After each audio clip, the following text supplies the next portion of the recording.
అంటే అదేదో skill development చేస్తున్నాం కదా. స్కిల్ డెవలప్మెంట్ మన చిన్నప్పటి నుంచి ఉంది. స్కిల్ డెవలప్మెంట్ తో ఉద్యోగాలు వచ్చేట ఎట్లాగో వస్తుంటాయి. స్కిల్ డెవలప్మెంట్ అంటే 10 ఏళ్ల పాటు ట్రైనింగ్ ఇవ్వరు, లేకపోతే 3 ఏళ్ళు ట్రైనింగ్ ఇవ్వరు, 45 రోజులు ట్రైనింగ్.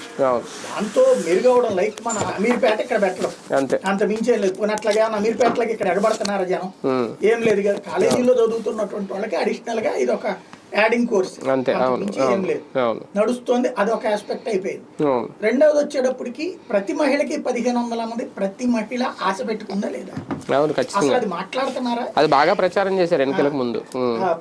నీకు 15 నీకు 15 నీకు 15 ఎట్లాగో నీకు 18 నీకు 18 అన్నారు. ఎందుకని జగన్ ప్రతి మహిళకి 18,000 ఇచ్చాడు.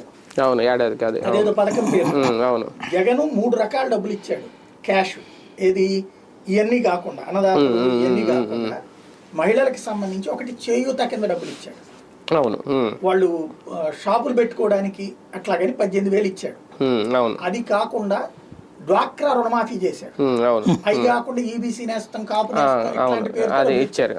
ఈ మూడిట్లలో 2 సాధారణంగా రాయబార కార్యాలయ వ్యవహారాల్లో న్యాయస్థానాలు, ఎందుకంటే వాళ్ళకి స్పెషల్ ప్రివిలేజెస్. 70 మందికి వచ్చింది. అయితే 30 మందికి ఉగ్రవాద కార్యకలాపాలని రూపంలో అట్లా అడ్డాగా కాదు, ఉగ్రవాద కార్యకలాపాలకి తల్లి పాకిస్తాన్, ఇంట్లో ఒకళ్ళకే ఆ తల్లి పాకిస్తాన్ కి ఇప్పుడు ఎన్ఐఏ కోర్టు